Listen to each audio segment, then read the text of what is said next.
Ano po yung magiging sistema sakali ngang matuloy ang paglalaan po ng 80% ng MAIFIP funds sa zero balance billing sa LGU hospitals?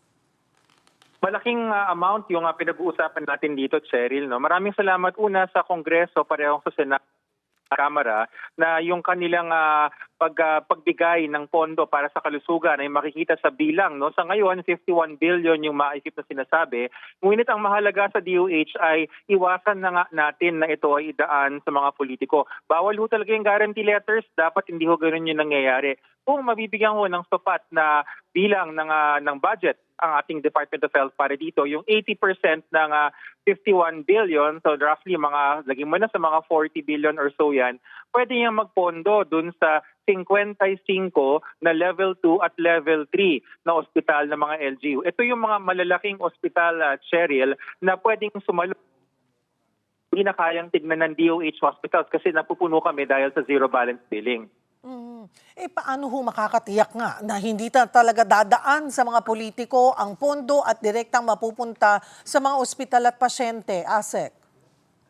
Cheryl, ang utos ng ating Pangulong Marcos Jr. na pinapatupad ng ating kalihim na ay isa lang dapat ang kinakausap ng mga pasyente. At yan ang billing section ng ospital. Dapat kaya siya tinawag na zero balance billing, yung ating bill kapag nakarating na doon sa pasyente, zero na dapat. Ibig sabihin, yung mga kwentahan, yung mga tuklihan, doon na nangyayari, doon sa loob ng billing section, kung pwede nga sa computer na lang. At mahalaga dito yung pondo na ilalagay sa batas na diretso na sa mga LG hospitals through a memorandum of agreement with the Department of Health hospitals. ASEC, ano po yung magiging papel ng PhilHealth, partikular ng YAKAP program sa implementasyon ng MAIFIP at zero balance billing? Dalawa po ang papel ng PhilHealth dito, Cheryl. Una sa lahat, ang YAKAP kasi para sa maganda ang outpatient care na English, an ounce of prevention is worth more than a pound of cure. Ibig sabihin, kailangan pumunta dun sa mga ospital. Una yan. Ikalawa, yung PhilHealth naman, yung kanyang mga packages, hindi siya zero balance billing ang nagpapatupad. Ang PhilHealth, malaki ang kontribusyon para yung DOH, konti na lang yung idadagdag kung may lampas pa. So actually, tulungan nito, Cheryl. Kapag ang PhilHealth ay mas malaki ang benepisyo na binabayad sa ospital, konti na lamang ang ibibigay ng DOH para mag-zero yung bill ng pasyente. Oras po ng mapagbigyan, ang hiling po ng DOH, ASEC, may sapat bang kakayahan ang mga LGU hospitals, lalo na sa mga probinsya, para ipatupad po ang zero balance billing kapag lumawak yung saklaw po nito?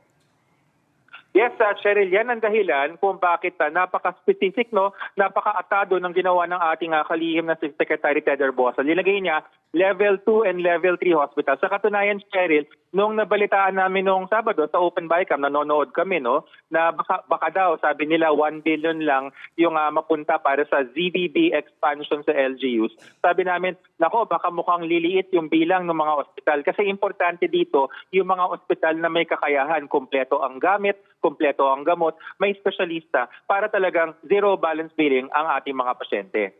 Paano po tutugunan ng DOH yung mga kritisismo, ASEC, na mas mainam daw na ilaan na lamang yung dagdag na pondo direkta sa PhilHealth kaysa sa MAIFIP? Ito ang kailangan maintindihan ng ating mga kababayan at Cheryl. Ang pagbigay ng pera sa PhilHealth ay step 1 lamang para ang perang ito ay makarating sa mga ospital na gumagamot sa ating mga mamamayan. Ano yung step 2? Dapat taasan yung package, yung pakete, yung case rate, yung zip benefit at iba pa para mas mataas yung bayad at kailangan mabilis yung bayad. Yan ho ang ginagawa na ng ating PCO Edwin Mercado, pero ang alam po natin, it takes time. Yan po yung sinasabi ng mga senador. So habang hindi pa nangyayari yun, hindi natin binibigay dun sa MAIFIP na totally discretionary, pero idadaan natin sa mga DOH hospitals na siyang mangongontrata dun sa LGU. Ano po yung mga seguridad, yung safeguard o accountability measures na ilalagay po ng DOH para nga matiyak na maayos at transparent yung paggamit ng MAIFIP funds? Napaka-transparent nito, Cheryl, dahil isa lamang ang makakausap ng mga pasyente. Wala nang politiko, social worker na lang, o baka nga pag nangyari ito, wala nang social worker. Basta ikaw ay nasa basic accommodation at pag nangyari ito sa mga LGU hospitals, yung billing section na lang ang kausap mo. Anong safeguards? Abay, dapat ikaw ay totoong pasyente. Meron talagang medical abstract at meron talagang resibo na manggagaling dun sa LGU hospital. Paano po mas makikinabang ang mahihirap at financially incapacitated patients sa bagong setup na ito ng MAIFIP kumpara po sa dating sistema? Napakadali lang ng bagong sistema na ito, Cheryl, sa utos ng ating Pangulo. Isa lang ang kakausapin. Basta ho tayo ay nasa loob ng ospital na basic accommodation, pag kinausap po yung billing section, dapat zero balance billing na. Hindi na kailangan pumunta sa ibang kwarto, hindi na kailangan lumabas at maglako pa ng isang request letter or yung mga appeal. Dahil dun sa mismong ospital, mangyayari na. Sir, magmula po itong zero balance billing, talagang overwhelmed yung ating mga DOH-run hospitals. Ano na pong adjustment ang ginawa para ma-accommodate po ang mas marami? Ito na yon, Cheryl. Ito na yung panukala na yan. Alam natin kasi nasabi nga nila sa English, finite, no? Sagad na eh. Of course, nagko-construct tayo ng bagong ospital, pero mga isang taon pa, siguro 2 taon para mabuo yung mga yon. Habang wala pa yon, nariyan yung mga kama ng mga local government unit hospitals. Nag-aantay lang na pakyawin natin, na bilhin natin, sabi nga nila, para magamit ng ating mga pasyente para hindi mag-congest sa DOH.